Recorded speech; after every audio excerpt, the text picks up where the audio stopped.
As veterans, we struggle to fit in. Taught to never let feelings win. Lost in a world full of fear and pain. We all have hung our heads in shame. When we look up, we see hands reaching out. There is so much support about. It comes from above and others around. Please take a hand and rise from the ground. Stand up and fight for your life. Walk away from negativity. Don't give in to strife. Show up for yourself. Find your voice. Keep moving forward. You have a choice.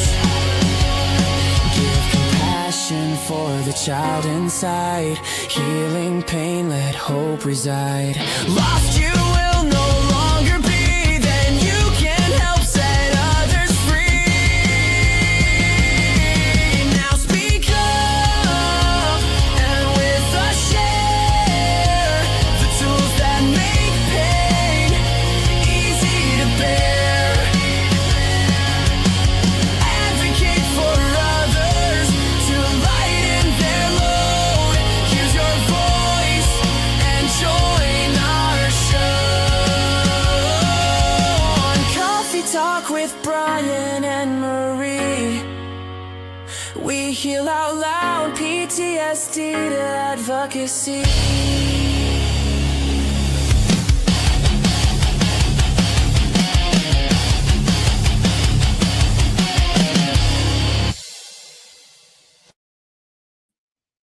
And what's going on, friends and family? Thank you guys so much for joining us on another great episode of Coffee Talk with Bryan and Marie. What's going on, Marie? How are we doing today? I am exhausted as normal. I ended up staying up late, writing a poem, which is actually kind of perfect for today's guest, and I'm super excited about it. But overall, I'm doing okay. Life has been a little bit hectic and crazy lately and wonderful. And so there's a good mixture of everything. I just had my 20-year high school reunion on Saturday. All right, Yeah. all right. Yeah. And Good stuff.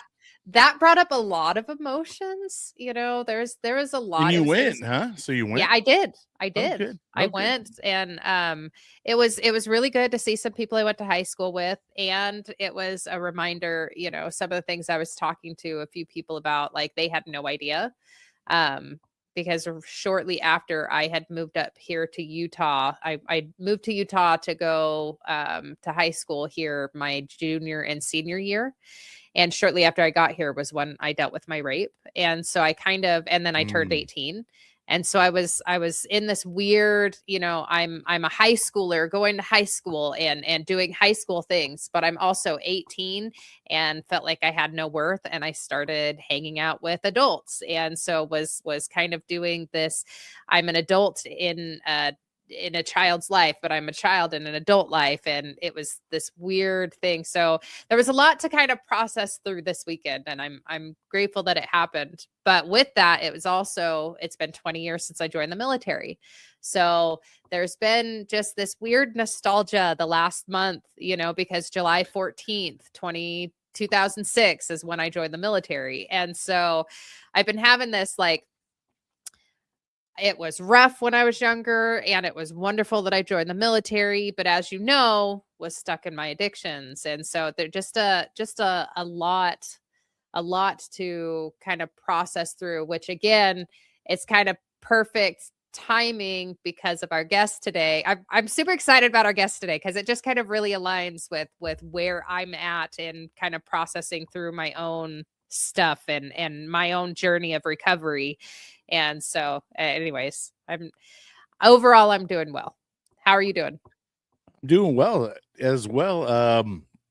Little dude, my 9-year-old started football, full contact, his first year of full contact. And these guys, they work, man. For at that age, I thought, wow, they do a lot at 9 years old. They Monday through Friday, 2.5 hour practices. They go more like almost 3 hours long.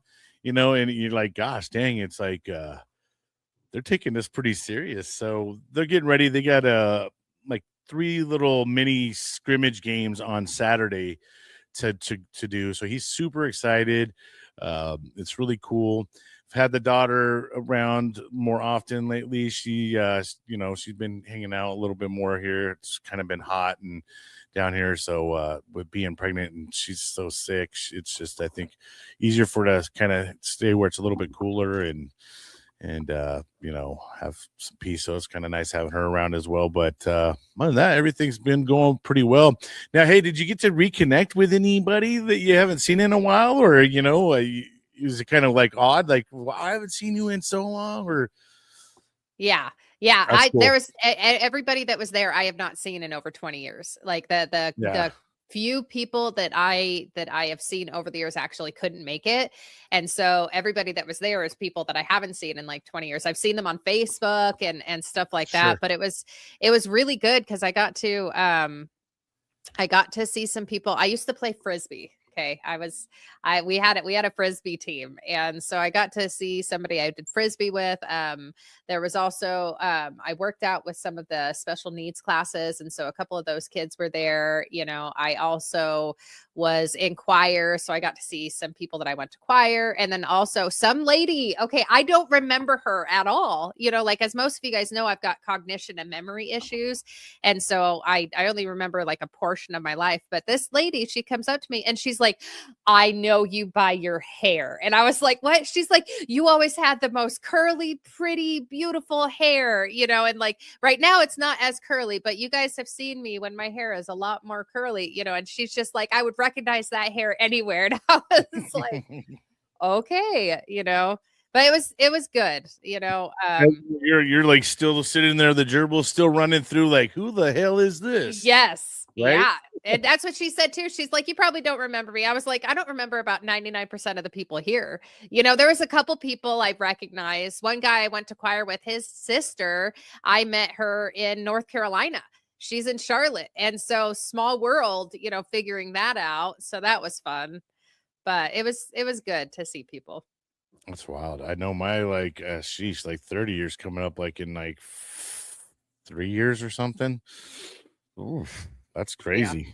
I think I would have to wear a picture of myself. I don't even think I look the same anymore, Well, I was told that I was one of the few. I'm looking closer to like Santa Claus now than I was, freaking just like a little boy.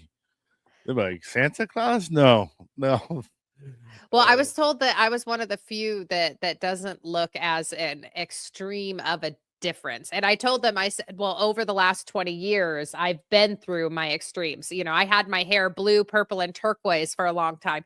I got up to 250 pounds at one point. I almost shaved my head at one point. I had my hair so short. And so it's like just now, again, you turned into Britney Spears all of a sudden. Huh? I had the sides completely shaved and then the top short for a little while. Okay. Oh, yeah. Yeah. Dang, she went rocker chick. Like I did. Dang. Okay. But like I was saying, I'm definitely more me than I used to be. I've gone through this journey of healing, where I went to these extremes in my addictions and then got sober and went through these extremes as I'm healing. And now I'm back to being more me, So it's been a journey. So cool. Yeah. All right, well, go ahead and turn it over to you. Let you read your poem, and then we'll have you introduce our next guest. I'm sure he's waiting back there. Probably he's not a crayon eater, so he's not probably enjoying the snacks that are left back there, but I'll go back there and have some while I'm waiting. He's playing with the measuring tape now, so. So today I'm super excited. All right. And as always, God knows what he's doing. Okay. Our guest today is actually in recovery and he hosts a podcast called Recover Out Loud. And I'm super excited to have him on. And, based on that, again, God knows what he's doing because the poem that I finished last night is called Genuine Healing. And so I'm going to read this poem and then we'll introduce Sean. And I'm just excited to hear his story. He's already had me on his show telling my story and just anyways, I love, serendipitous moments, and today is one of those. So genuine healing. God won't heal who I'm pretending to be, and neither will a doctor. It doesn't matter if I am the best story concoctor. Also, I'll never truly connect in a relationship under the stifling blanket of self-censorship. What lies beneath will always shine through, no matter how much I hide it. A hard lesson taught to me because of how much I tried it. I lived in a fantasy world filled with self-deceptions. I wouldn't let anyone in, tried to influence others' perceptions. Selective honesty on the surface so no one could see the truth. The confident woman in front of them was really a lost, scared youth. Always worried what others thought, scared needs would not get met, trying to be my own savior to overcome scarcity mindset. The reality finally hit me that I could no longer hide from me when God took away the addictions I thought had made me free. To be honest, I was miserable trying to be what I thought others wanted, and I actually hated the way my trauma responses flaunted. When I finally had a clear understanding of where I really was at and had a sincere desire to become much better than that, God gave me tools to heal and people to guide the way. In my comfort zone, I could no longer stay. I've had to get used to feeling uneasy, even when things are good. My nervous system is readjusting. It doesn't work the way it should. I sometimes react to life as if my trauma is active again. Now I ride the wave of emotions. I'm not sure when that began. I've done a ton of shadow work, going back to younger me's, witnessing the hardships that brought them to their knees. Showing them safety, I embrace them with my heart. I've become the adult they wish they had at the very start. Thanking them for surviving, leading up to me, I then let them rest so I can feel more free. Genuine healing is a journey that will continue to the end. Now, instead of putting up a facade, I'm becoming my own friend. I'm letting go of control so God can make me new. The connection I feel in relationships, I now know is true. I used to live in fear of the future that lay ahead.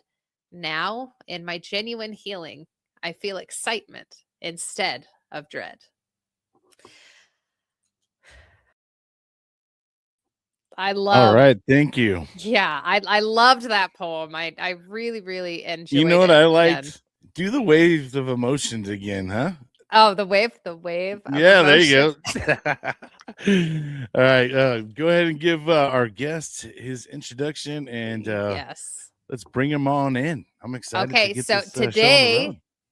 today we are interviewing Sean Young again. He is the host of Recover Out Loud podcast, where he invites guests to share their journey in recovery as well.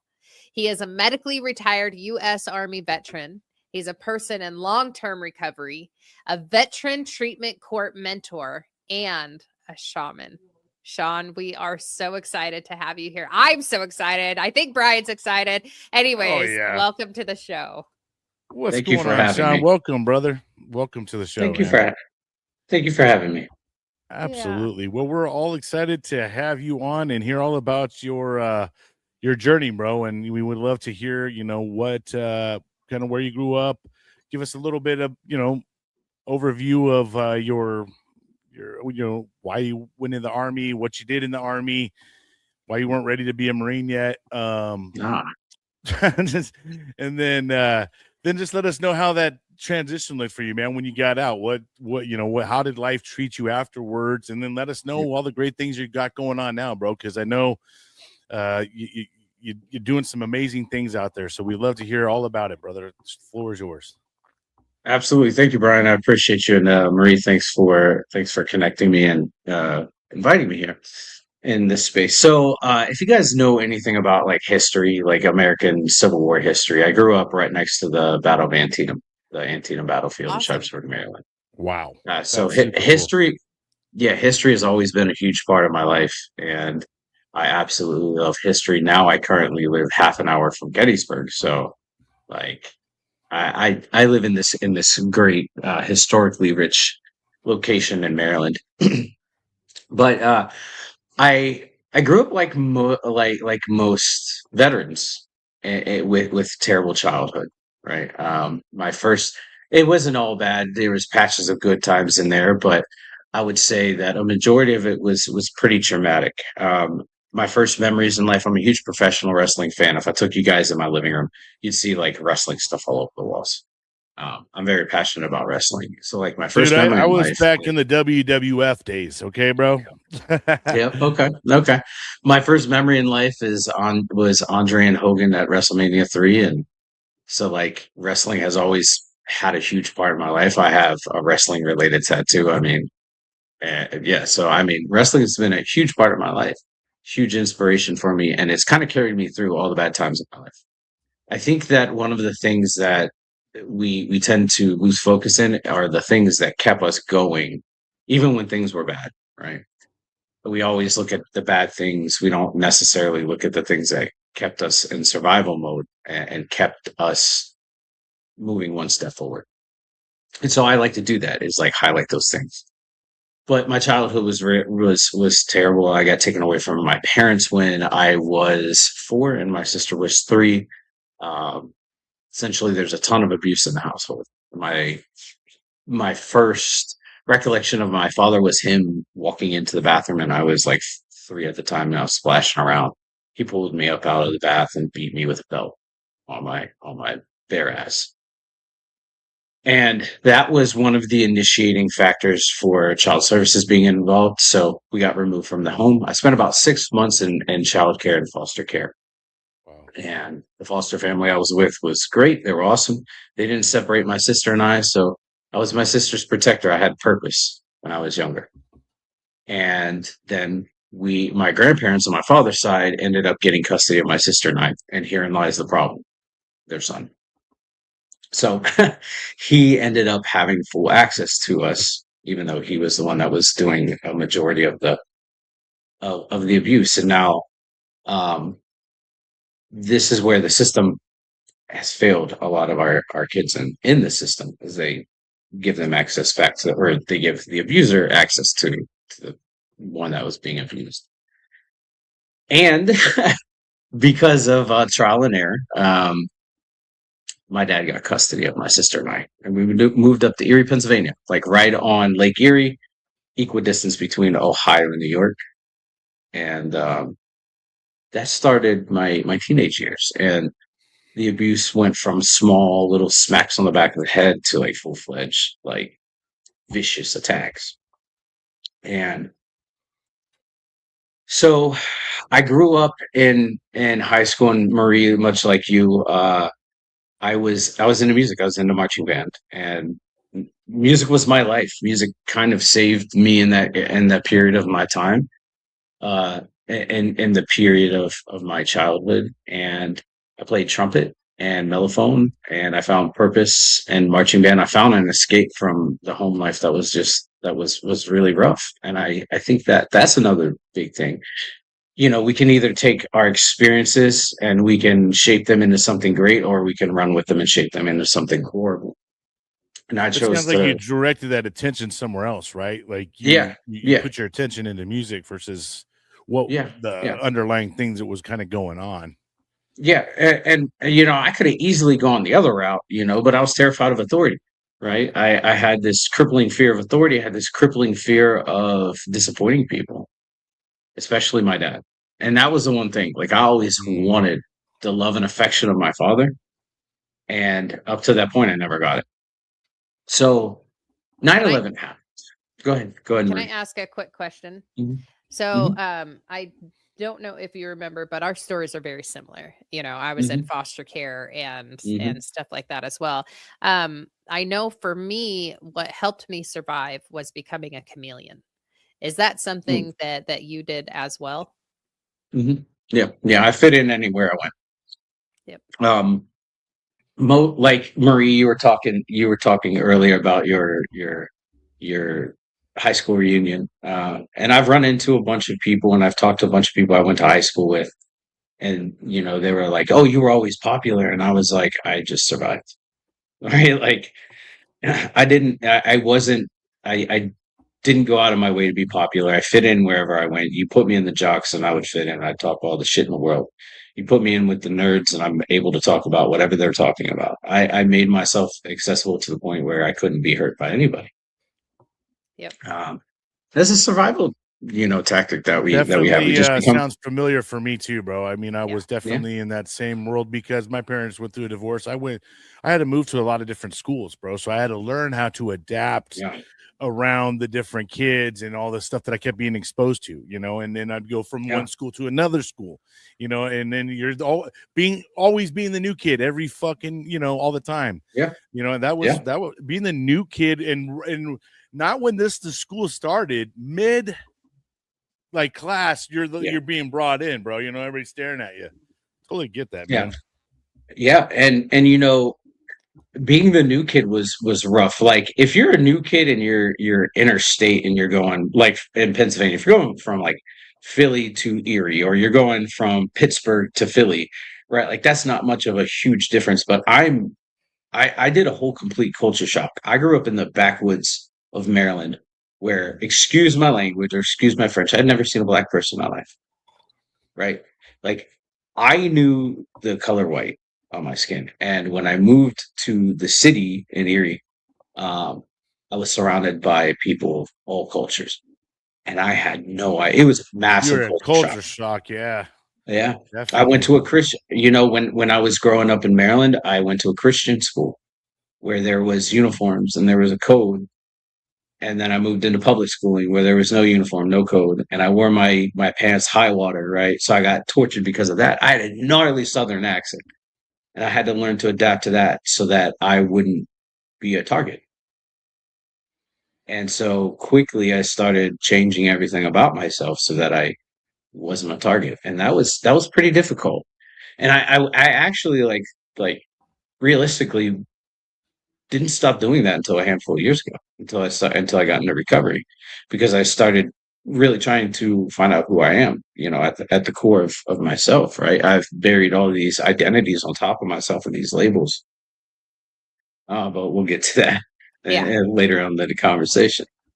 Um, 9/11 happened, and right off the bat, I wanted to be a Marine. My grandfather was a Marine. I wanted to, he, all intents and purposes, like, I lost my grandfather a few months ago, and he was my hero. He was the man that I shaped my life after, and how I carried myself, and a lot of the lessons that I still use to this day.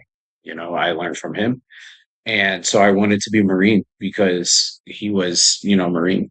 And unfortunately, when I was 16 years old, I got kicked out of my father's house,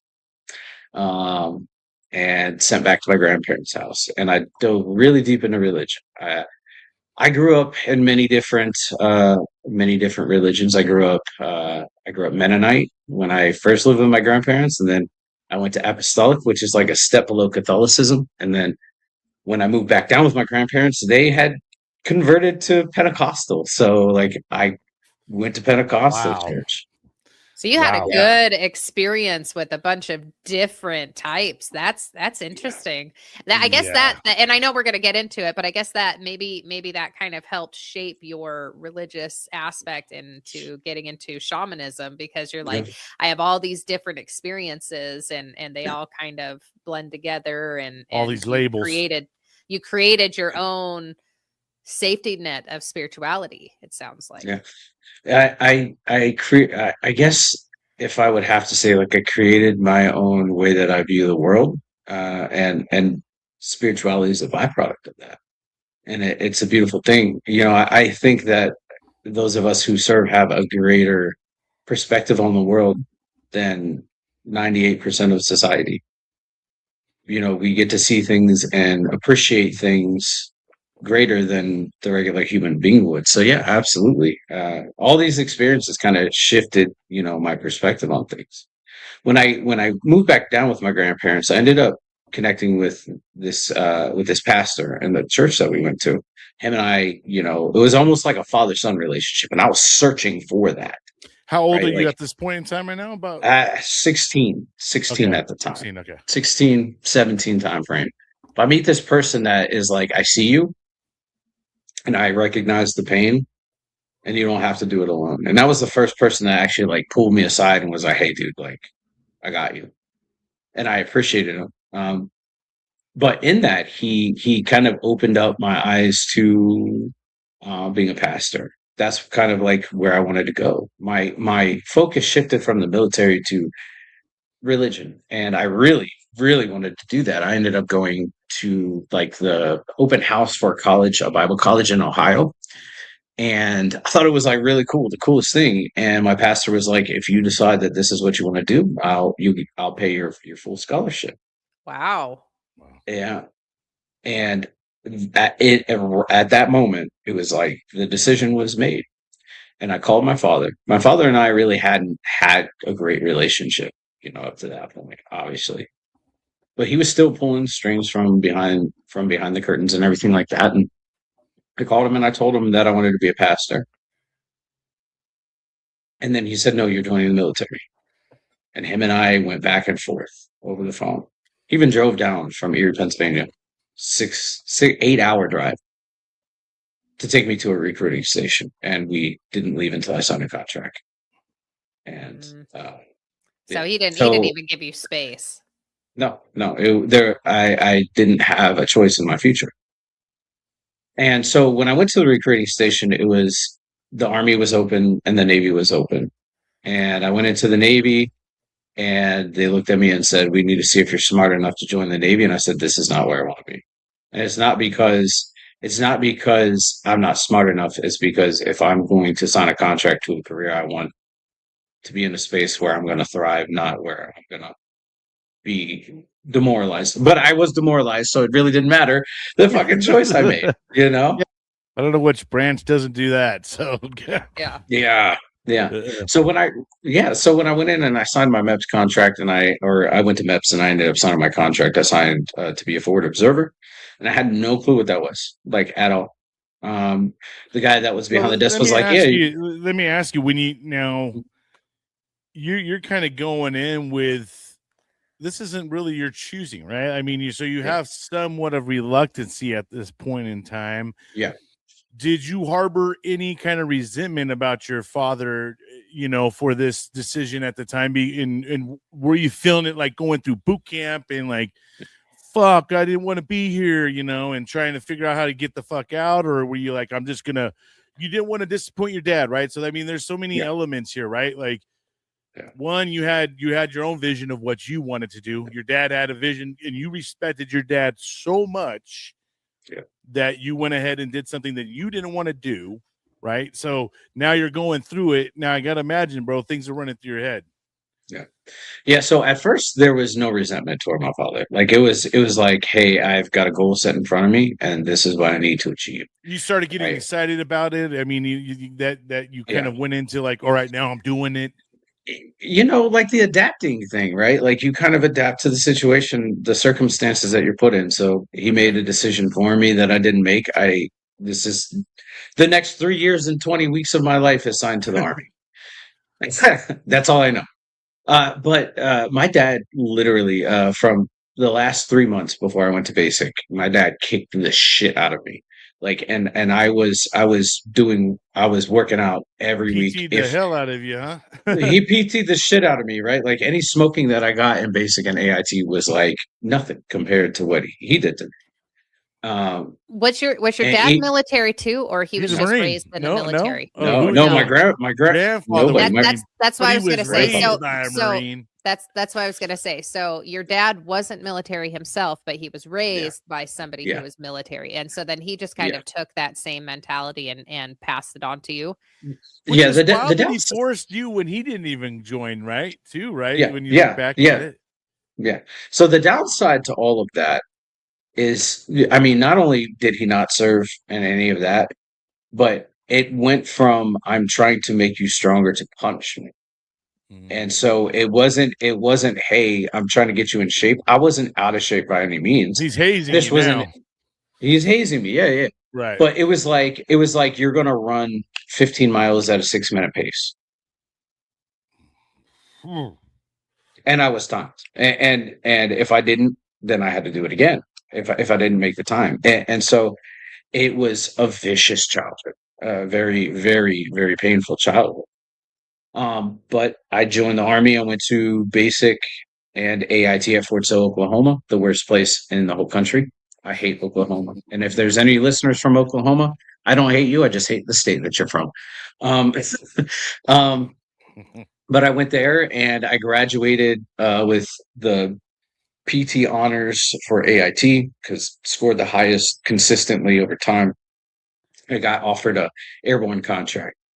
I had no clue what airborne was, and as far as I knew, I was, what the recruiter at MEPS told me, I was going to sit in an office in New York City and watch bombs drop from TV, and I was for it. I was like, let's do it. I didn't want a combat job, but it turned out that contract that I signed was a combat job, and What was your so I went what was your original MOS? 13 Fox Forward Observer. So we're like the redheaded stepchildren of combat arms. So you've got artillery, standalone. You've got infantry standalone. You got cavalry standalone. And my job was organic to the artillery, but we got tasked down to the infantry and the cavalry to provide indirect fire support. And I didn't know any of that when I first saw the contract, but I found out really quickly. I went to airborne school and I was like, I don't understand why I'm going to be jumping out of an airplane in New York City. This shit don't make sense to me. Yeah. And then I got my first duty station, and that was in Vicenza, Italy with the 173rd. So tell me you don't got fucking bad knees and back, huh? Oh yeah, buddy. Yeah, my man. I do. Got some gnarly knees and back problems. But so I went on the 2007-2008 deployment with 173rd. I don't know if you guys have seen Restrepo or Cornwall. I was a part that was in the platoon. That was the platoon I was in. Wow. And on that deployment, that was my very first deployment. Crazy shit. And then I came back home and I just started drinking real heavily. I was already an alcoholic before I deployed. Obviously, we know that we can't drink on deployment, right? Unless you're in like I Kuwait or snuck it all whatever. the time. Yeah, I snuck yeah. it all the time. Heck yeah. I was too afraid. Man. Like Yeah. I was terrified. And that was like the other thing is like I was terrified of my chain of command. I was terrified to let them down or disappoint them. So I did everything in my power, but I was my own worst enemy because I don't know about you guys, but for me, whenever I would get like compliments or like reach what I feel is the pinnacle or the mountain, I always self-sabotaged and something happened. And I always got in trouble. So I got back from that first deployment and like half an hour off the plane, like I was drinking. And they had a 12 rack in the fridge for us. When we got home, I went to town that first night and I didn't stop after. I met somebody in Italy and went on a second deployment in 2009 to 2010. Hey, And I was there the same time. Oh yeah, we're Yeah. at in Afghanistan. Oh, I was Iraq. Ooh, Yeah, okay. Iraq and FOB Warhorse, but I was there from 9 to Okay. 10. So you were in Afghanistan? Yeah, That's I've rough. spent exclusive time in Afghanistan. Okay. Yeah, nice, some nice vacation spots, Oh yeah, yeah. Nice Such a great vacation. mountainous areas. Did you get some Look, I sun? will. Yeah, I got a slight little tan. Got a little. Okay, boo-boo. wait. Before you move on, I just got to say this. Okay. For those of you who are not military or who have never deployed, the tan you get from being in Iraq and Afghanistan is the most hilarious tan in the world. Like you have to wear headgear and then you have to wear eye pro, all right? And so you're covered from here, but then you are just brown from here down and then on your hands. And that is it. Yeah. That is the only tan you have. It's the most ridiculous tan you will ever see, and it takes forever to get rid of it.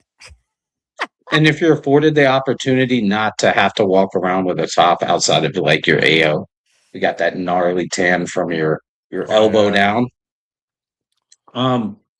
So yeah, I went in 2010, and that deployment was rough. I was the only FO for my platoon.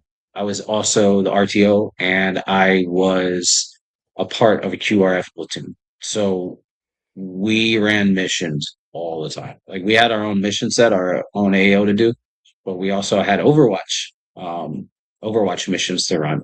And we also had QRF missions to run throughout the whole battalion AO. So we were running anywhere from 3 to 5 missions a day, just getting run ragged. I was the first student in country, last dude to leave, on leave, and the last dude to leave country from my platoon, and that includes like platoon sergeant and everything. So I was ran ragged, and like I got to that point in 2010 when I was on leave where I was just like, I don't care. I don't care if I live or die, right? Like I found out that the woman that I was engaged to was cheating on me downrange, Mm. or in Italy. She found a Jody, And huh? yeah, man, yeah, and I even got like picture and video proof, and so like that was even more rough. I didn't want to Oh believe it. gosh, bro. So Yeah, so yeah, you crazy.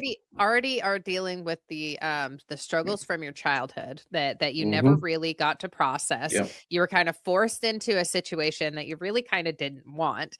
And then yeah, you get deployed and you're dealing with yeah, death and all of yeah, the issues with military life. yeah, And yeah, now you're finding out, and you're already an alcoholic, a bloomin' yeah, alcoholic, and now yeah. you're finding out that the person that you care about the most is betraying you. Like that Oh is yeah, a lot to deal with yeah. all at once. And how old are you at this point, and what rank are you? 21, and I was a specialist. Yeah, so that is a lot to handle Yeah, in yeah, such a short amount of time. yeah, How yeah. did you What's a process specialist? through E3 or E4? What's E4? you E4? E4, E4. So E4. E4 Yeah, Mafia? how did you process through all of this that's going on? I didn't. That's the thing. I didn't. Yeah. I just kind of I shoved it in a box and did the man thing. I went home on leave and I drank everything that I could. They tell you when you go on leave, don't start drinking until you get home if you're gonna drink. I started drinking when I got to Detroit, and it was like by the time I got home, I was already shithoused. The fucked up thing is my dad at that point. My dad and I's relationship was really good, and he was in recovery, picking his Awesome. son up from the picking his son up from the airport. He Mm, was absolutely hammered. not good for his You know, recovery. Yeah. no, no, no, and I didn't understand recovery the way that I do now. And so we're on the way home, and I was like, stop by the liquor store and pick me up a bottle. You know, and I was very selfish in my addiction. Uh, but there was a lot of things that I didn't address with anybody, right? And that lingering, I didn't want to live everything up to that point. I didn't have the motivation to do anything about it. I just didn't want to live. But then, when I'm on leave, I'm also testing out with drugs. So I did coke and acid. I was like, I've got 18 days to clear this out of my system. Let's get it done now. And I liked it too much, right? Like that first line, the strips, dude, I loved it so much because I lost control. I didn't have control of anything. I could get strip balls if I wanted to, and I had all this energy in the world, Now, and right I liked now, it too much.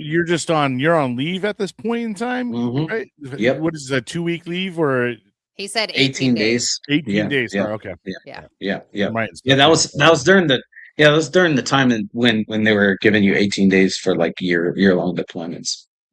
So yeah, I ripped lines and did all that shit, and I liked it too much, and I realized if I went down that line, I would be an addict. But I was already a full blown alcoholic, and so yeah, it just there wasn't a moment in that 18 days that I was sober, and I even came back from leave fucked up still. Um, and nobody really said anything. I mean, that was the culture of the time. You just don't say anything. You just keep going. So we get back from that deployment, and once again, drinking again. I meet a woman, and it actually turns out that was the woman that I would meet. So this is second Turned out to, deployment now, right? This yeah, is yeah, okay. yeah, yeah. I would meet another woman, and it just so happened that was the woman who sent me all the pictures of my ex, Oh, okay. and I didn't make the connection until like her and I actually like started talking, and we ended up getting really serious. and I got stationed at, or I PCS to Fort Bragg. En route, she met me. We got married, and we were expecting our expecting a daughter. I'm 23 years old. I'm terrified. I mean, I know that I'm a product of my father. I know that I sound like my father. If you saw a picture of my father at my age, you'd be like, there is no way that you're not your father.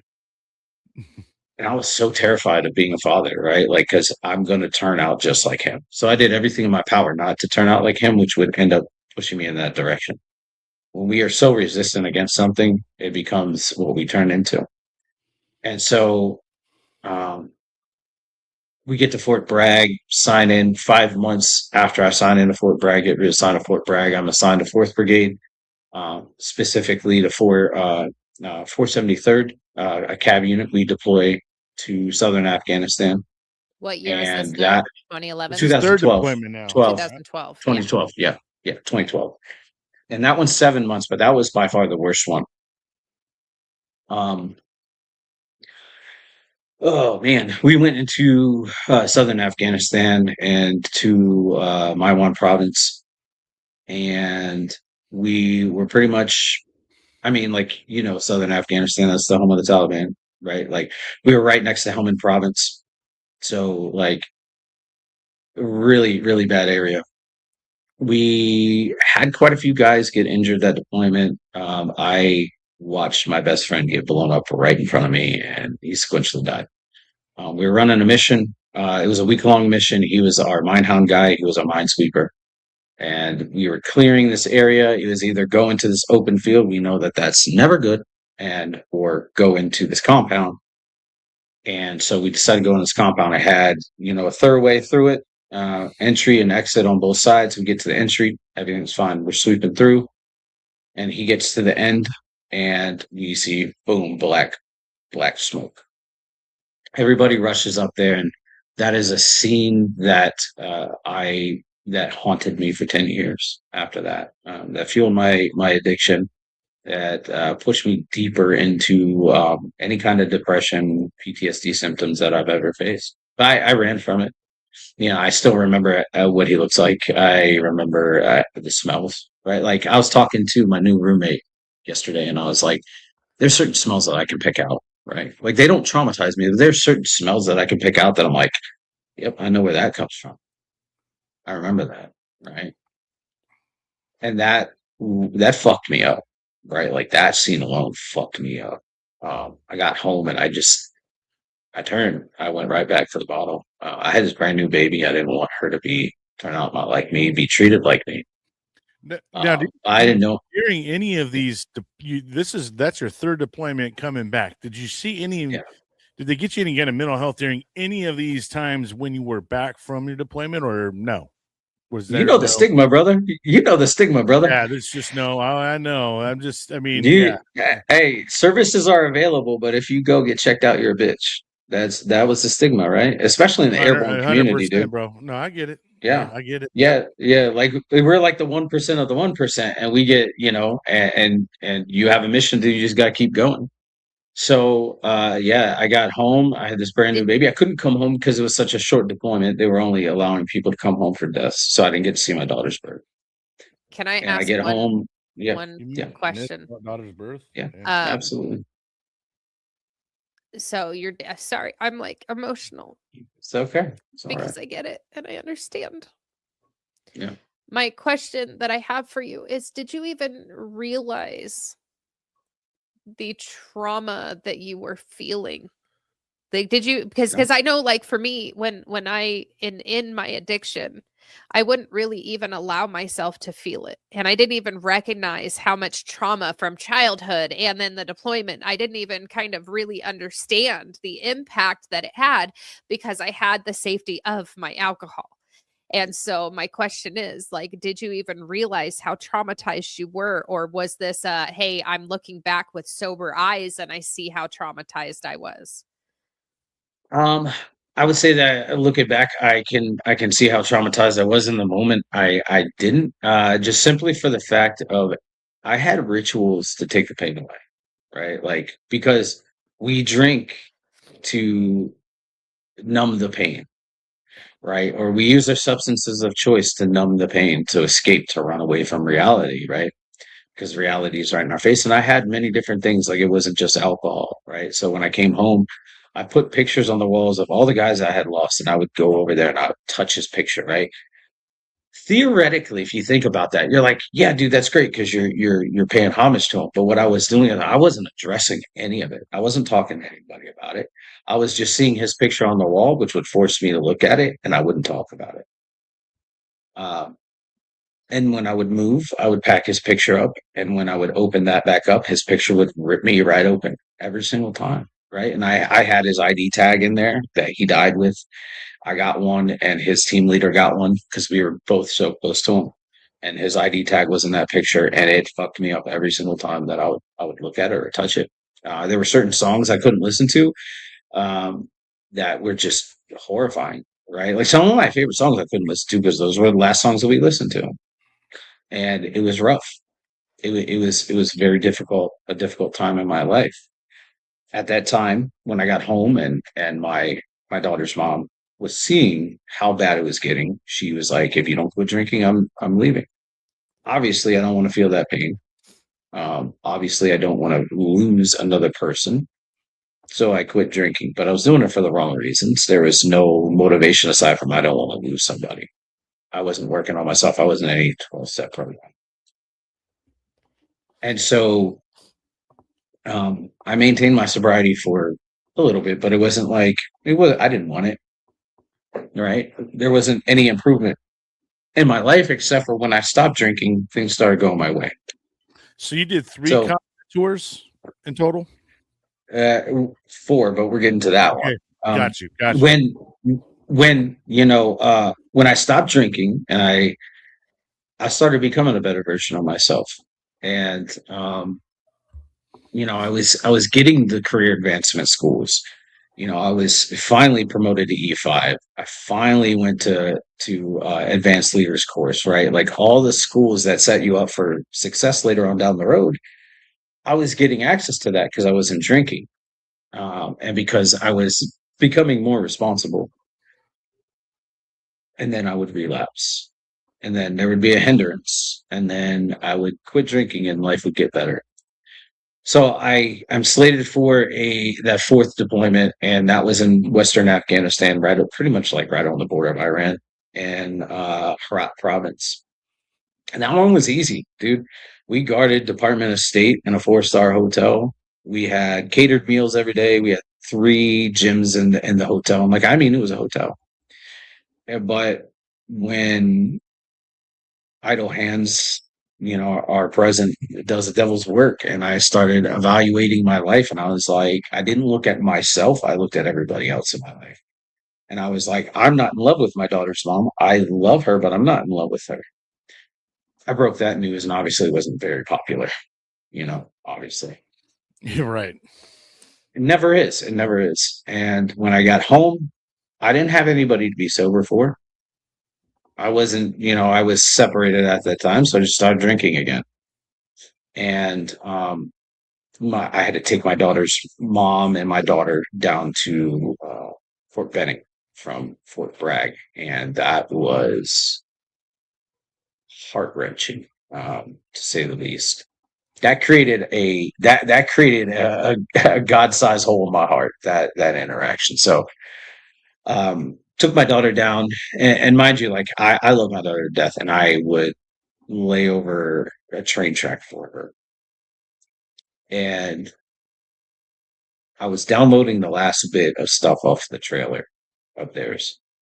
She's standing in the doorway, just this little thing. She's 2 years old, and she's got this little stuffy that's a blanket, and it's got a rabbit for a head. And she looks at me. She said, "Dad, don't go." And it fucking ripped my heart right out, because I said those same things to my dad when I was a kid. So, like, the cycle continues. This thing that I'm running from is becoming ever more prevalent.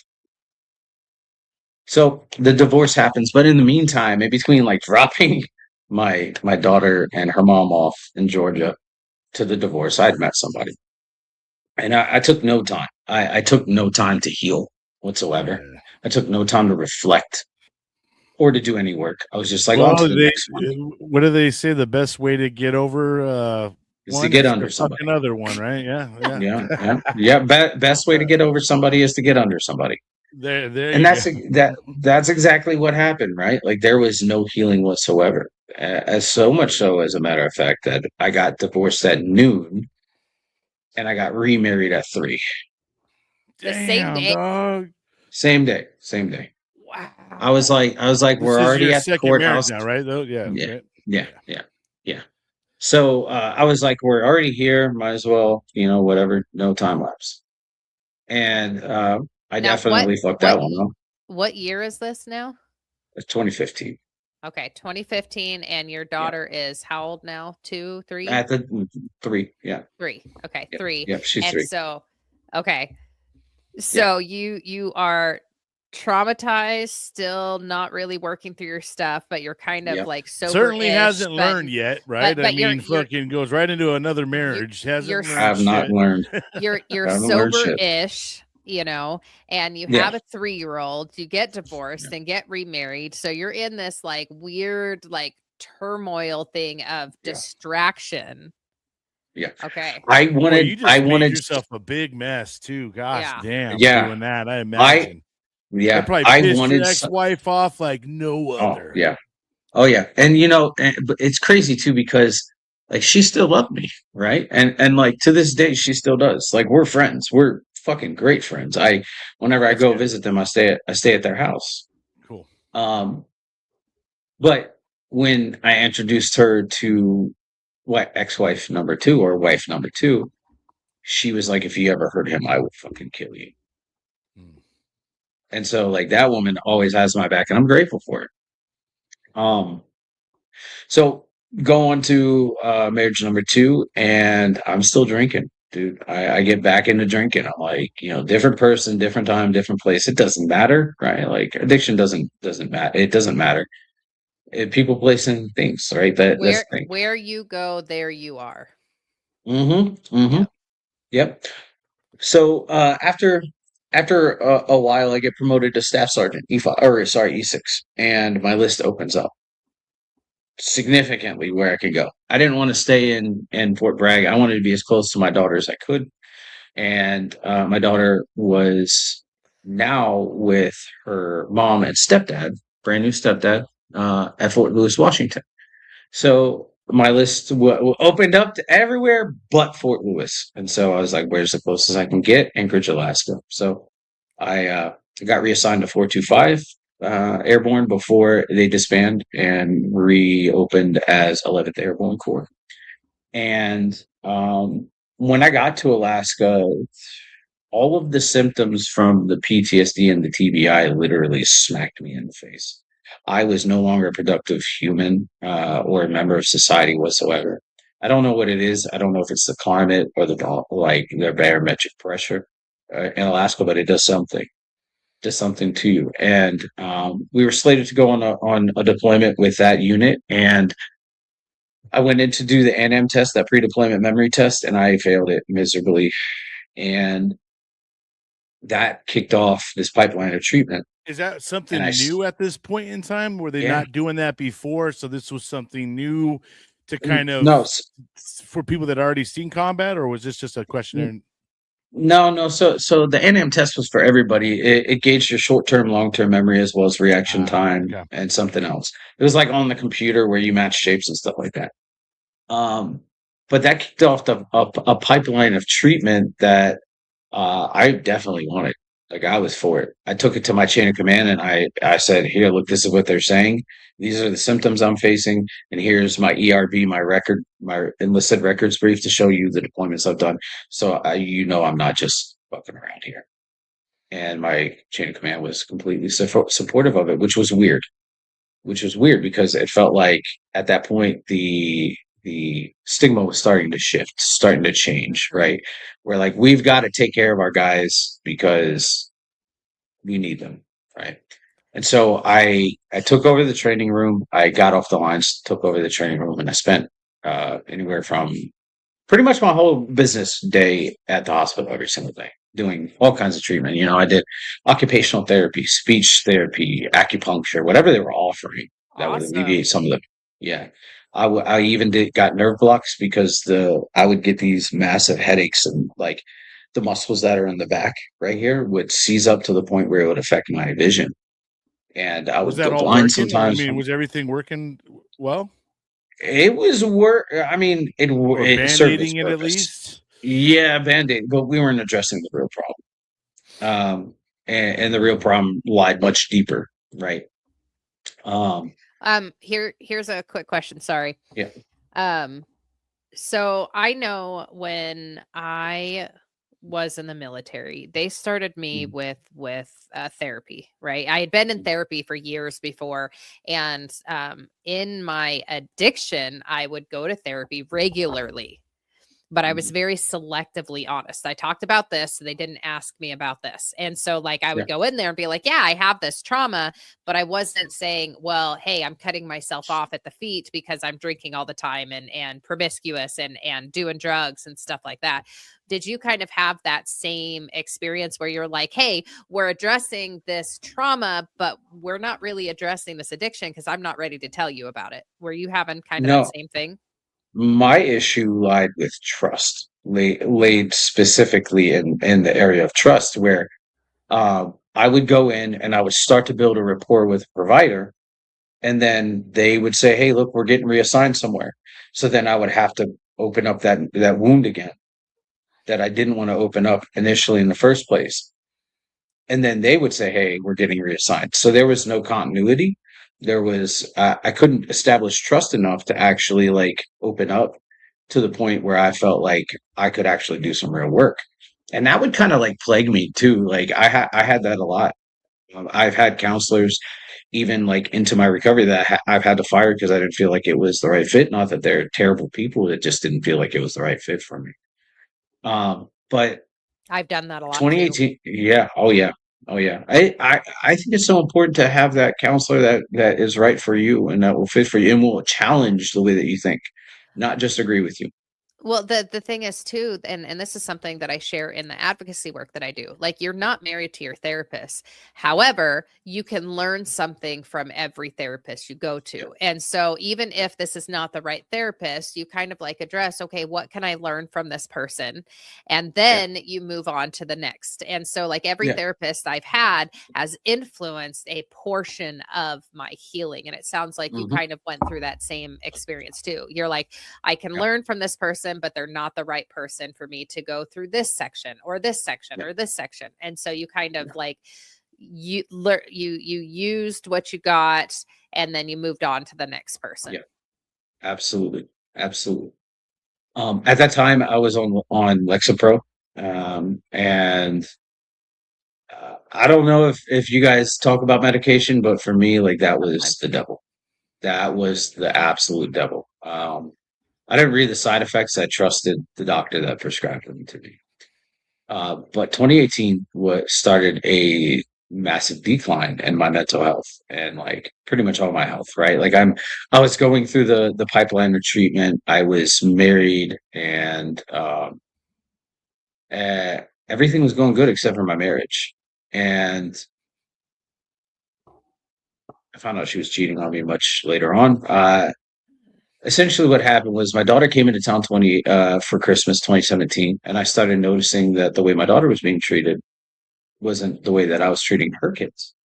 And so I brought that to her attention. I said, respectfully, I said, "Hey, I treat your daughters like they're my own, right? Like I would respect that you treated my daughter like she's your own." And that kicked off an argument of epic proportions. I got kicked out of the house. We lived on base. We know that the house belongs to the spouse, so I left. And she called me right back, asked me to come back home, so I did. And when I got home, we revisited the conversation. She kicked me out again. I stayed gone for 2 weeks. And I came back home to grab some stuff, change of clothes, and she was like, "Would you sit with the kids?" And she said, "I'll be back by 9." She didn't specify what 9. I thought 9 was 9 p.m. It turned out to be 9 a.m. And she would, said, "Hey, I want this open marriage." And I said, "I'm not cool with that. Right? Like, I married you for you. I didn't marry you for you and everybody else that might come along. But if that's what you want," I was a huge people pleaser, huge. And I was like, "If this is what you want, like, fine, go for it." And then she said, "Where do you think I was last night?" And that was just like, you lied to me and then manipulated me. And now you got what you want. Like, it's fucked up. And so I started becoming severely uncomfortable with this, right? Because it started involving people that I worked with. And I was not okay with that. And so I started initiating this divorce. I just didn't feel okay with it. I was deeply hurt, but once again, I wasn't addressing it. And then Cinco de Mayo 2018, I relapsed again. I hadn't been drinking for the time I was in Alaska. And because I mean, we know that alcohol hinders any healing. It severely is a depressant. And so I was like, let's fucking get this show on the road so I can get back to my previously scheduled programming, right? Get back on the line. Let's do this shit. That's not what the plans are. That's not what, higher power had in store for me. So I went on a month-long bender and I drank every day. My schedule was wake up, go to work, come back home, drink. I was barely eating. I was eating enough to have something in my stomach, but alcohol was my breakfast, lunch, and dinner. And June 1st, 2018, I concocted a plan and I executed that plan. And by the grace of whoever's out there, I'm still here. And I was in the hospital after the police got me. And You said this was 2018? Yeah. I'm open to talk about the details. I don't know if you guys want to talk about the details. Whatever man, you feel absolutely, comfortable brother. about. No, Yeah. this is Okay. I'm an this open is a, book. this is a mental health type podcast, bro. And this is your a good story. opportunity to let it go. Cool. So there was this creek just north of Fort Richardson, about 45 minutes, called Jim's Creek, and it was a very popular place for people to go and people to drink and party and have bonfires, especially during the spring and the summertime. And so my plan was, I'm going to go out there and I'm going to buy enough alcohol to kill a small army, and I'm going to make phone calls.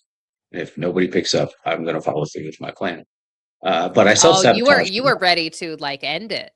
Oh, I was done. I made every excuse in the book, right? Like I said, or I gave myself reasons. My daughter didn't need me because she has a phenomenal stepfather that is like 1,000 times the man I'll ever be, right? Like, these people at work don't need me. I'm just a number, right? I'm losing my career. All these things, all the reasons. And I couldn't find a reason why I wanted to stay alive. And so I made 32 phone calls. Not a single person picked up. They were all outside my time zone and they were all sleeping. So self-sabotage. And I drank 5 bottles consistently back to back. When one was done, I finished the other one and I got behind the wheel of my vehicle and I put my vehicle in the tree at 70 miles an hour. The engine block was that far from my face. The fucked up thing was I was my unit's UPL at the time.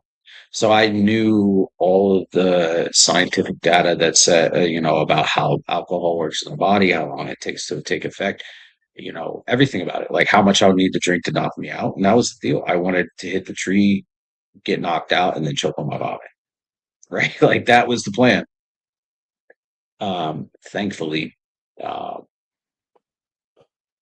the cops were called and I was taken to the hospital. And I woke up to my wife at the time sitting at the bed, and she was like, "You're fucking stupid. Why would you do that?" And like, that kicked me down when I was further down. My first sergeant showed up, same thing. He tried to, tell me that my situation was not as bad as his situation.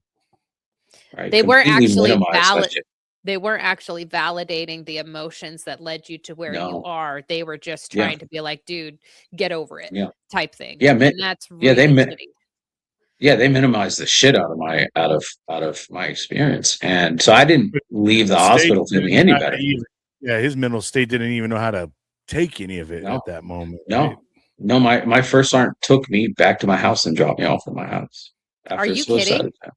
Yeah, yeah. I went in and I took a shower and I was like, well, I wasn't successful. I'm going to continue. And then I got a knock on my door, and it was my buddy Jeremy Shadewell. I always name drop him, and he was like, "Are you okay?" And I looked at him, and I was like, "No, I'm not." And he was like one of the only people that I trusted. He treated me like family, and I said, "No, I'm not." And he was like, "Okay, pack a bag. I'm bringing you to my house. You're going to stay with me until you're better." And I got to his house, and I was just in a room by myself, and I realized like how okay I was not, and how like all the masks that I had put on, and I needed serious help. So I went and I checked myself into the hospital the next day, to psych ward, 6'4". And What that year was was what this? You said this was in 2018, what um, month ish? June. Okay. You were in the psych unit just a couple months before I was. Hey, psych I'm unit so twins. grateful to hear Mm, that your friend was able to be there and be supportive. Like yeah, that's wonderful. And I'm grateful yeah, that you were able, because some people never get to the point where they're like they actually can see that they're not okay. And so what a beautiful, wonderful, glorious moment that you had that moment of clarity, that you're like, yeah, I am not okay. Because when you're stuck in that mindset, and I will throw this out there because we're talking about some heavy shit. Brian already posted it on there, check on your buddies, call mhm, 988 if you are struggling and you get into this moment where you're in the middle of the night, you can't get a hold of anyone, call 988. I actually did that this weekend for my own struggles when I was processing through my high school stuff. 988 will listen to you. Okay. I'm sorry that you didn't have that access in that moment, but just for other people, I want to throw that out there. But for yourself, like how beautiful is it that you had that God moment where your friend was there and then you had that moment of clarity and you actually listened, because a lot of people don't listen in that mindset, but you yeah, did. That you had yeah, that door that was cracked open and you pushed it open. And that is the importance. A lot of people think, oh, it's my fault if someone kills themselves. It's my fault if somebody doesn't listen. No, they had a moment where they could have pushed open the door, and that is between them and their higher power. But the reality is you can't force somebody to get help. You can't force somebody to stay here. You can't force somebody to get sober. They have to have that moment of clarity and be willing to push the door open. And you were. And again, I just have to highlight how important that is, that you pushed open that door yeah, and you yeah, went into the psych unit. I think that's Not only wonderful. that, but the friend that opened the door to you, right? Yes. I think if you kind of drill back, right? If now you weren't offered that opportunity to have a yeah, safe place, so to yeah, speak, to allow you to kind of gain your bearing enough to realize I need to get checked into a psych ward. yeah, yeah, So I mean, that's why you do name drop that dude, because yeah, that motherfucker right there was the reason as to why you ended up getting yourself to where you were, because he allowed you to have some stability. You're on this fucking yeah, shaking ground. He gave you yeah, some kind of ground to fucking finally gain your feet, which that's outstanding, and a good job to him, because Yeah. that's what we need out there is buddies. That's what the buddy check is all about, and having our brothers and sisters back in time of need, giving them that safe haven. And it's like, hey, bro, I'm not fucking building you a home, but I'm giving you a place to rest, right? yeah, So that's a yeah. beautiful thing. Absolutely. And one of the things I wouldn't have accepted that help if I hadn't had the mindset of if somebody shows me that they care, then I won't fucking do this, right? And he showed me. He was like, I care. Um, and that felt really good. It felt like I was that for once somebody actually saw me. Maybe they didn't see the whole version of me, but they saw the part of me that was hurting was like, hey man, like I got you. And so yeah, I checked myself in. That was the 11 days reset that I need. And then I did an outpatient after that for 11 days, and it was great. But the downside to it was going back to work. right? Going back to work, it got worse, right? Because now Mm, the law doesn't care the intention. The law doesn't care that I wanted to kill myself. They saw somebody who was driving under the influence. And reckless. So Yeah. yes, and reckless. You're right, and doesn't have the proper decision making skills, all that stuff. So I got slapped with a DUI, and that was right in the process mm. of getting med boarded, so it muddied the waters. And then on top of that, like my first sergeant walks into my training room and is like, let's go around the shoehorn, tell me what your injuries are and why you're here. So it goes all around the room, and I tell him, I'm here for PTSD. I'm getting med boarded. He looks at me. He's like, so it's all in your head. Fuck. I have never lost professionalism in my whole career until that moment. And I was like, so you're telling me that these two guys who have testicular cancer that came from the same platoon, it's all in their head. Okay. So you're telling me that these two guys that broke hips and legs on jumps, it's all in their head. Like I didn't sacrifice my life limit and eyesight for organizations. And you're telling me it's all in my head. I lost it. And I told him, I was like, get the fuck out and don't ever come in my training room again. Now I know that it wasn't my right. I shouldn't have lost professionalism, but like that was blatant disrespect to my guys that, put their life, limb, and eyesight on the line for this country. And that moment gained every single one of their respect because I stood up to an authority figure that was shitting all over them. And so by some divine miracle, the commanding general saw my packet, my med board, as well as separation packet they were building against me. And he made the decision to allow me to medically retire. Oh, He's like, this awesome. dude he has had a fucking hell of a career. He's got some serious issues that we as an organization cannot address. So I ended up continuing my med board. I med boarded out in February. Well, my retirement date was February 4th, 2019, medically retired. And I fell deeper into addiction. Go ahead, Marie. Quick question. So, Yeah. my memory cognition sometimes have issues. I don't remember you talking in the midst of all of this. When was your fourth deployment? Oh, my fourth deployment was in 2014. That was when I was in Western Afghanistan on the border of Okay, so Iran. you had gone a couple years without a deployment at this point. Yeah. Okay, Yeah. all right. Yeah. So you're Yeah. coming off of all of these deployments. You're dealing with a divorce. You Yeah. weren't able to see your daughter born, which kind of Mhm. was a huge part. And then you're Yes. dealing with all of this stuff from your childhood still. You've got a couple years of, just your addiction off and on, Yeah. and then the suicide attempt, and then the psych unit, and now you're Yeah. getting medically retired. Okay. Yeah. So also I would just want to put out some people Were you going to be a have lifer? heard so, Were you I wanted to, planning? yeah. Yeah. Okay. Oh yeah. Oh yeah. so I was just going to say, as some people have heard us talk about before, the difference between a medical discharge and a medical retirement is 10% basically. Like I got Yeah. 20%, which is a medical disability or medical discharge, and then the medical retirement is 30% or higher. Yeah. And so that comes with other benefits with that. And so that is wonderful that they were able to do that. That sets you up for being able to have that money when you get out, the medical when you get out, and everything else taken care of for you. So that is a God moment there.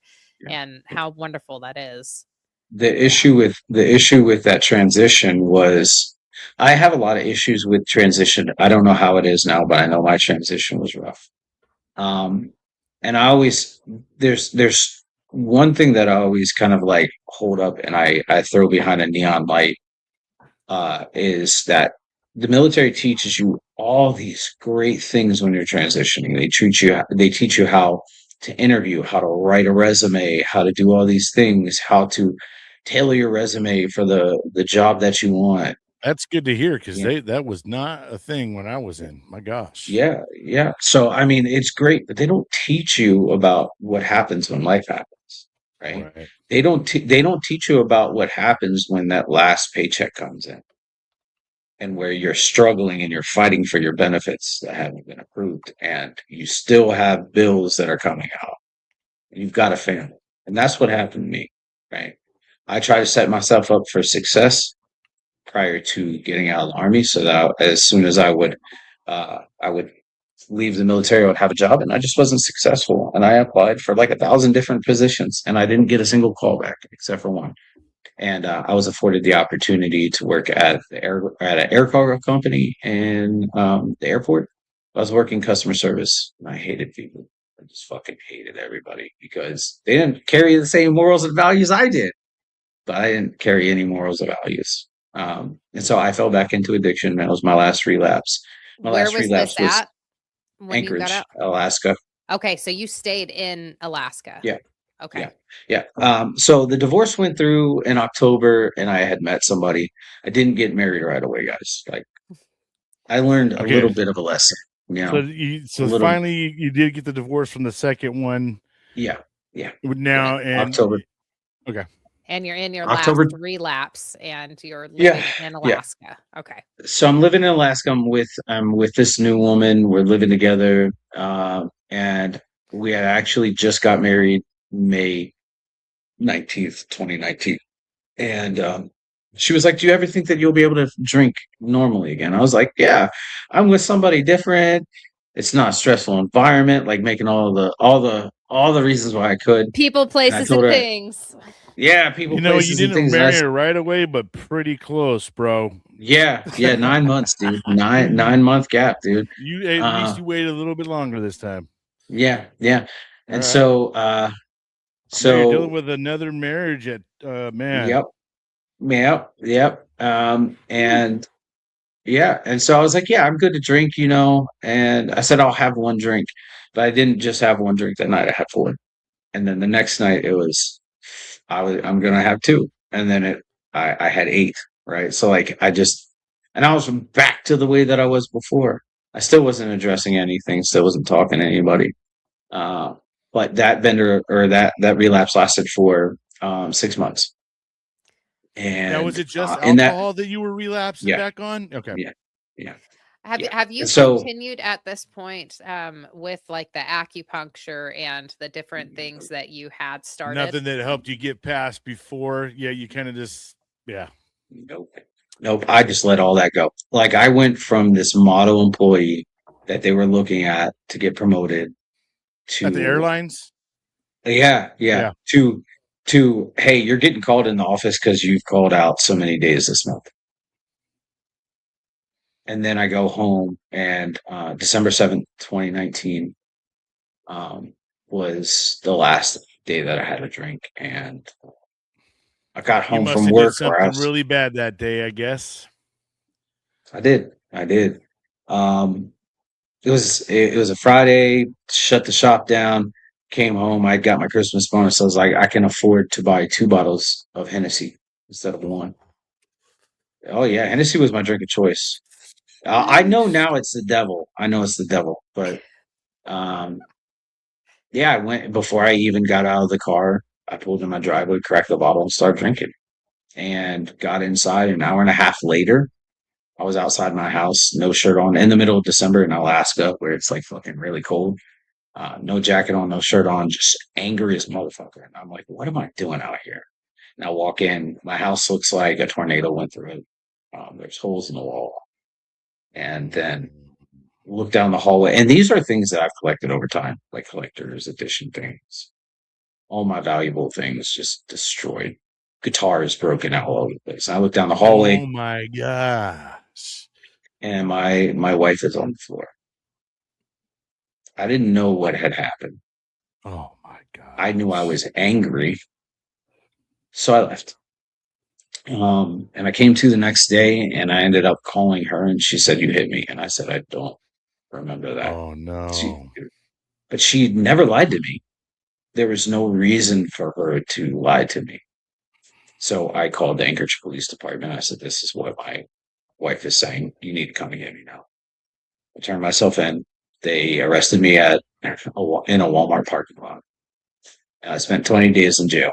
And I blamed everybody for my problems. I blamed my father for me being an alcoholic. I blamed my mom for me being an alcoholic. I blamed everybody for, being an alcoholic. And there's this old native man And he looked at me, and they called me Viking in jail.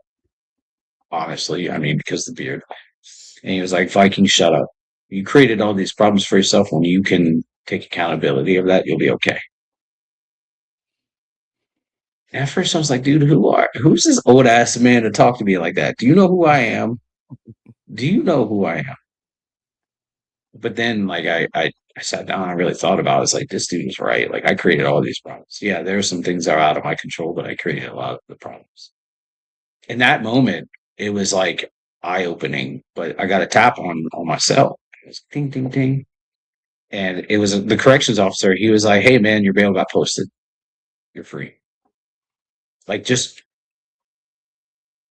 And so I entered the Veterans Treatment Court in Anchorage, Alaska, to begin my recovery. And from that moment forward, I hadn't drank. I've worked on myself. I had access to resources I didn't know were available, and I was given a gift that I didn't know I had access to, and that was the gift of desperation. I wanted it so much, and I stood in front of the judge the very first time. I was in shackles. I was in the jumper, and my wife was in the stands. And he looked at me. He's like, "I've heard your story from your wife many times, and what is different now than before?" And I said, I want it for myself. I don't want it for anybody else, because if they leave, I'm fucked, right? And I'm only going to have myself. And that was kind of a foreshadowing, but it was like a good foreshadowing. So I completed the program. It was a 9-month program, and when I graduated, I ended up getting peer support certified in the state of Alaska, and formed the Veterans Treatment Court alumni group, and it's still running strong today. I don't facilitate that group anymore, but it's still running strong today. And What's it called? What did you say one more time? The treatment? the Alaska Therapeutic Court Treatment Alumni. So I was just gonna ask.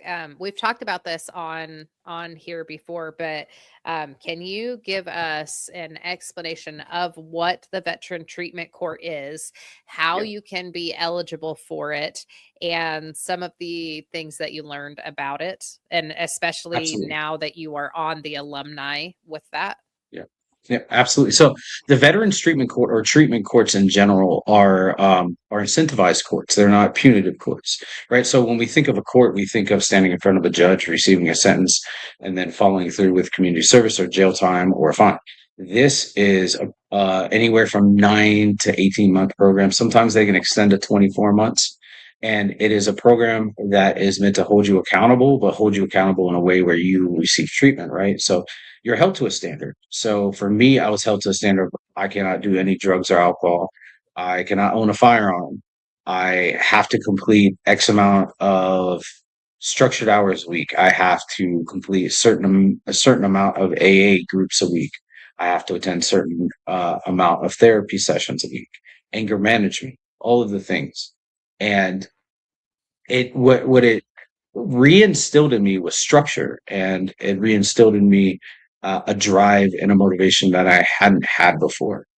And so when I got out of the program and I joined the alumni group, it gave me another sense of purpose where I could start giving back to my community, but I could also share my story. And this is kind of like where the podcasting happened. Now, when backtrack, you asked about how are you eligible. So it depends on your county, really. Certain counties will accept certain charges, some won't. So some vet courts will accept violent crimes, others will not. I know personally for me and the district court that I work in now with vets, we don't accept violent crimes. We don't accept any sex crimes or anything above, a violent crime. And that's simply for the fact of we have females on the staff, and we have females that work in our mentor program, and we don't want to put them at risk of anything like that. And so I started, giving back to my community. I started Recover Out Loud podcast. I started it because I shared my story one time, and that was in my peer support training class. Part of it is you have to share your story. I was terrified to share my story because we all of us look at each other or at ourselves as our own worst critic. So I always beat myself down and I destroyed myself to a point where I didn't recognize myself anymore. And when I shared my story, I started to see myself and where I had been. And my teacher said, your story is so powerful. So if my teacher, a woman that's been in recovery, who's an advocate for recovery, who teaches in clinics and teaches this stuff, tells me that my story is powerful, then I need to build a platform so that other people have the opportunity to share their story. And that's what I did. And in 2022, I started Recover Out Loud podcast. And it was great. It was awesome. You know, I was getting tons of guests, a lot of lived experience. And I got more deeply rooted in with the treatment courts and everything like that. But something was happening behind the scenes with my marriage that I didn't like really see happening. And she went out and started cheating again. And that fucked me up. And I packed a bag to come home for a month. And this was December 2022. I packed a bag to come home for a month. My dad and I had a good relationship at that point. And I only intended to stay a month. And when I got home, I found out everything. And I said, there's nothing left for me to go back to Alaska to. So I stayed home and finished the divorce, finalized the divorce. I have not gotten remarried. I don't know that I ever will. I don't know that I will ever open up enough to another human being to make myself vulnerable enough that way. I don't enjoy being hurt. I don't think any human being does, but I don't welcome the hurt either. I started on my shamanic path. God 3 years. bless you for doing that 3 fucking times, bro. Because Yeah. divorce is just a nightmare. My gosh, dude, there's a lot to take on a person. You know, there's a lot that goes back, especially if it's ugly and nasty. Yeah. Whatever, there's kids involved, it even makes it even worse. But my gosh, bro, to go through that 3 times. Yeah. Wow. In the vet court process, I addressed like 98% of my trauma that I had faced, and that was the hardest thing, because it wasn't it was done in, I would honestly say, the most savage way possible, because I've never seen it done this way before. I had to write down a brief synopsis of a traumatic experience and read that for a month straight, and I had to write it every single session, and then the next month I had to write in detail what happened and read that to my counselor. And when I read that, it hurt. And then the next time I wrote it, there was something added to it because I remembered something more. And then the next time something more, and the next time something more. And then the last step, the third month, was reading it out loud, but filling in the feelings and the emotions. And that was hard because I've always run from them. I was always demonized for my feelings and my emotions. But what it did was it started to teach me to take the trigger or take the power away from the trigger, where I would no longer feel the pain associated with certain things. Now, yeah, I do feel pain, right? Like those anniversary dates, I feel it, right? But I'm not triggered by a song. I'm not triggered by looking at a picture anymore. I can talk about him. I can mention his name and not feel that deep pain that I felt before. And that goes across the board for my childhood too. I never would have been able to do this if I was still in active addiction and running away from my problems. And it just afforded me this great opportunity to heal beyond what was immediately facing me. So I started on this shamanic healing path about 3 years ago. I interviewed a lady and active cameras went off. Go ahead.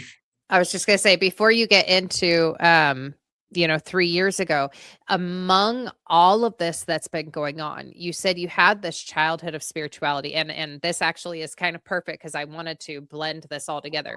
You had this childhood of spirituality. During your military service, all of these divorces, all of these bottoms, these suicidal attempts, what was your relationship with spirituality? And then how did you get into the shamanic route that you have gone? So I started studying different religions because I never really felt like I fit in spiritually.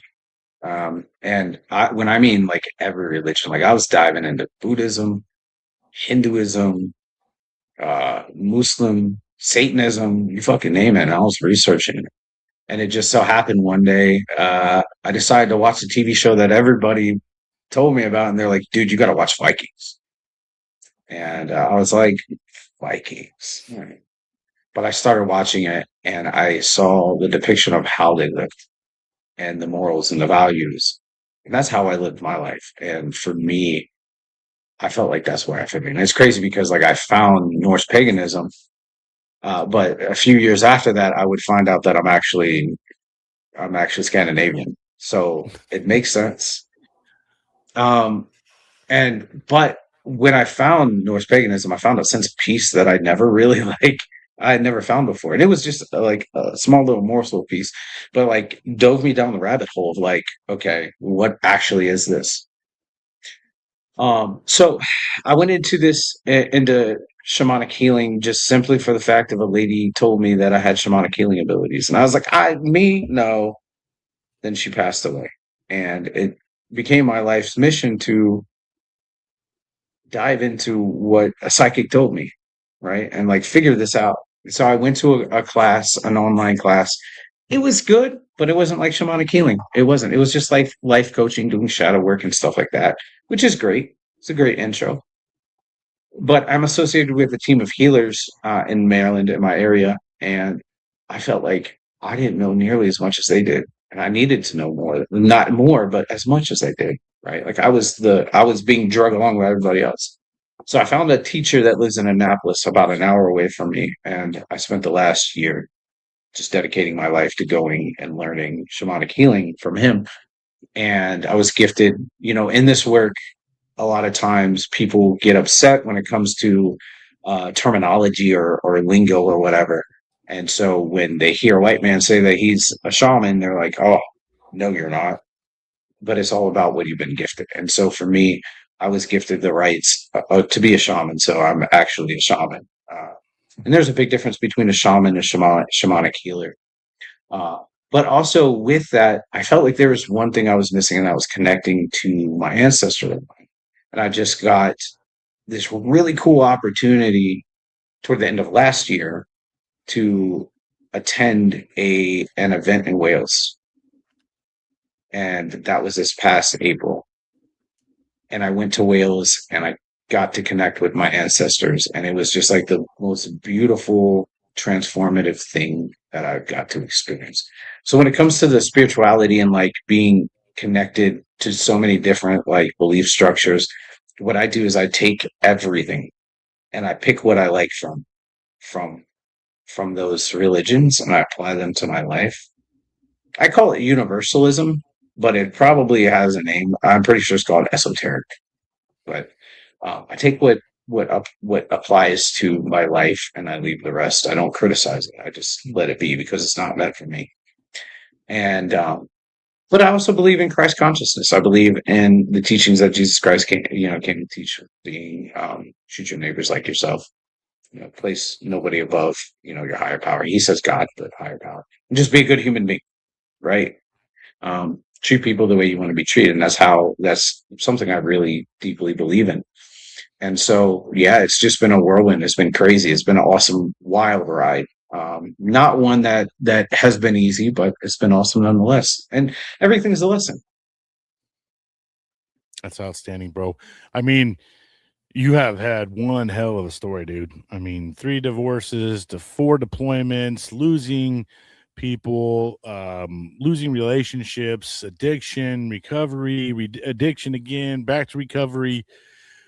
Brother, I mean, you're quite the voice for this community, and there's a large portion of brothers and sisters that go through what you went through. I mean, I went through divorce and all the same things as well. So, dude, like, I appreciate you, bro, for what you're doing and you being and having the courage and the vulnerability to come out and say what you said. Because we do come from a generation of shut the fuck up and toughen up and just push through it, So I really commend anybody that comes out and talks and tells their stories and then not ashamed, bro. I mean, that's one thing I think a lot of people don't realize is our stories, we're not exactly proud of them, but there's sometimes we got to tell them the way they need to be told. That way people can hear it, man, and understand what you went through. Cause it's completely relatable. But we kind of getting short on time now, but before we kind of head out, man, where do you see yourself going now for the future, and where do you see yourself, like going, taking everything that you're learning and being an advocate? How do you foresee your future? And Yeah, absolutely. to add on to that too, because the question that I had is, you are doing the Veterans Treatments Court alumni stuff. You're doing the Recover Out Loud podcast. You're doing the shamanism. Do you have any other advocacy stuff that you're working on? And as Bryan said, what are your plans moving forward? Absolutely. There's a lot that I'm in the process of working on. So off the rip, I'm working on building the District 11 Veterans Treatment Court Mentor Program, which is in Frederick County, Maryland. We already have Hey, one established. that's where I got What? married when I was in the military. I know we shared it. I forgot about that. Yeah. So I'm working on building that, and Awesome. You're doing you And- want to do a core, you want to do this Mentor program. okay. yeah, For we District have one, 11. but it's not like formal. It's very informal. Okay. I'm working on building the Maryland Alumni Association, Maryland Treatment Court Alumni Association. And that's just getting everybody who's graduated together for, aftercare. One of the things that I see across the board is there's a gross lack of aftercare anywhere. Like, you get discharged from an intensive outpatient treatment center, you're not getting contacted, right? I'm trying to build some kind of continuity of care, or at least continuity of recovery for, support for alumni.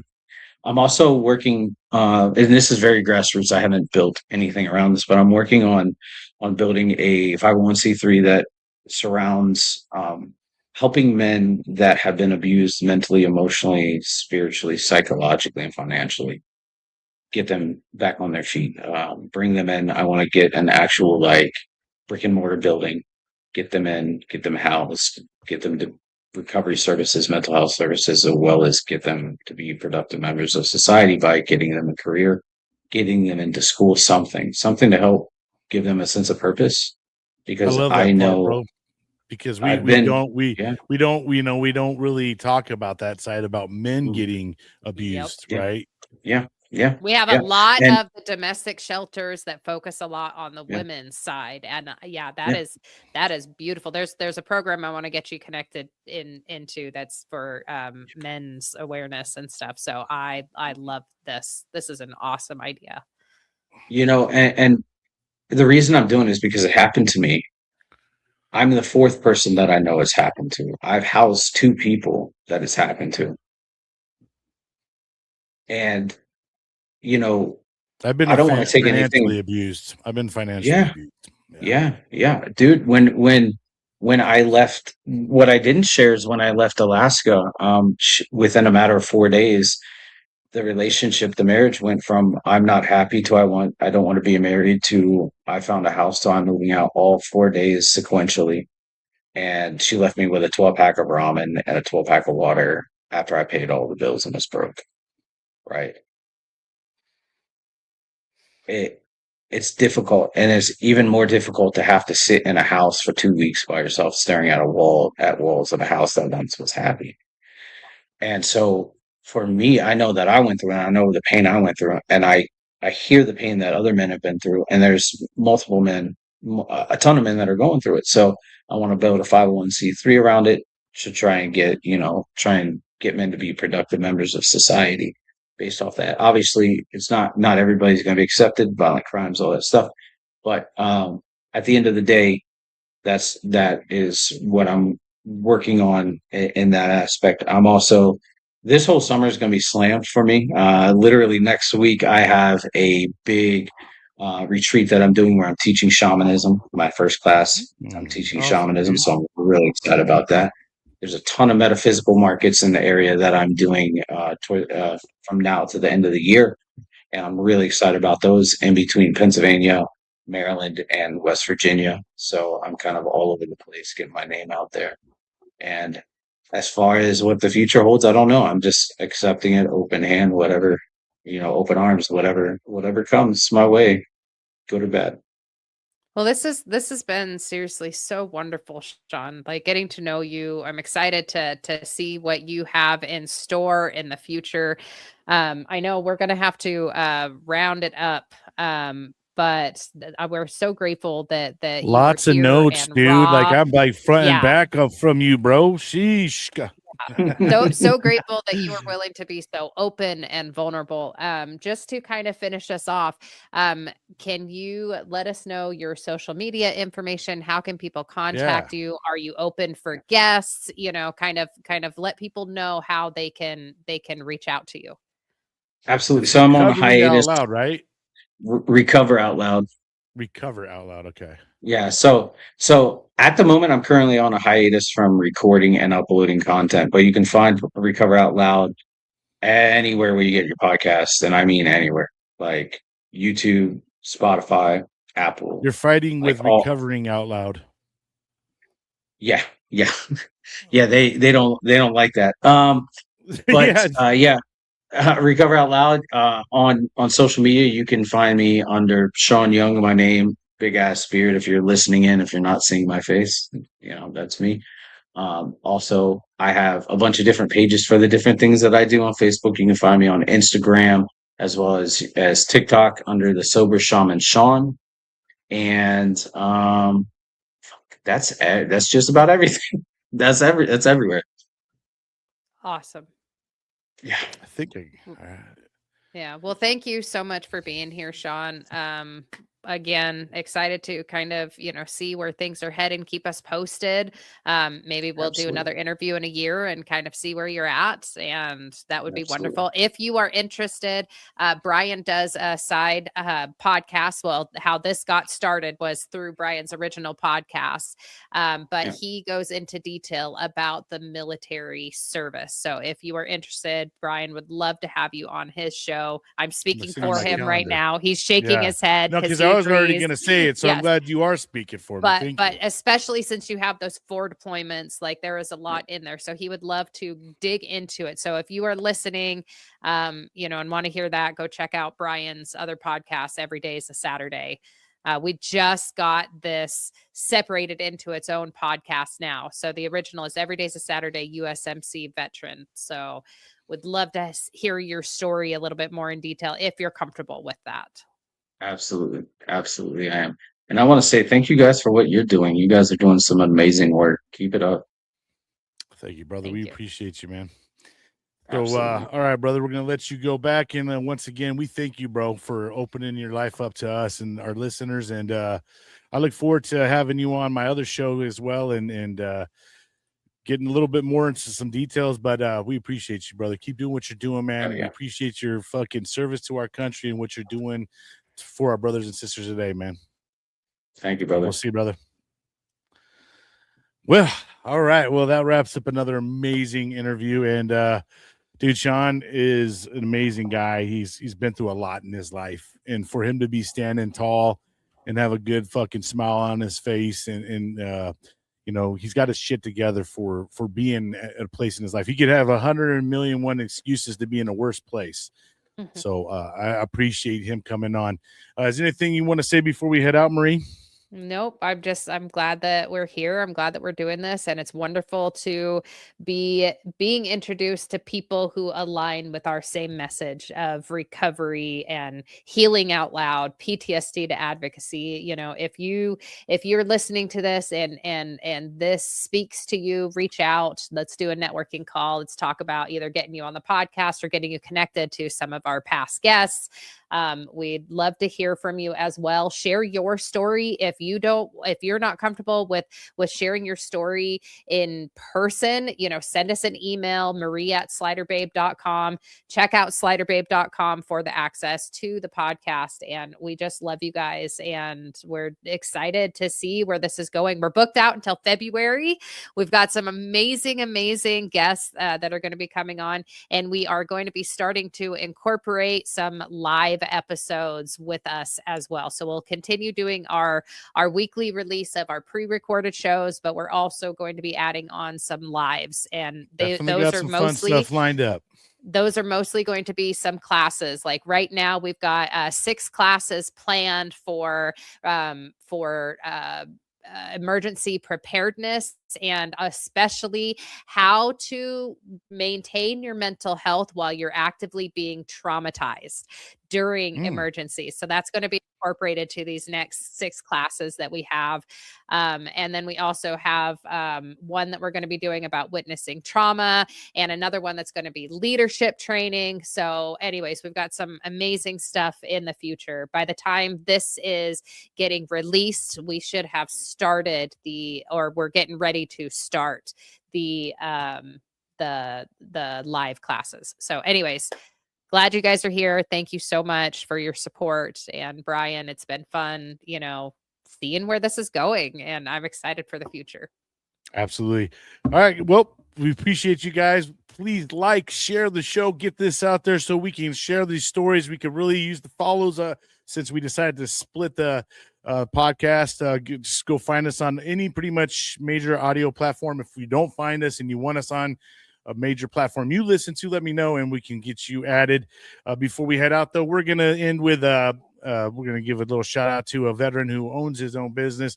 This is Doc Goodbeer. He's a United States Marine veteran.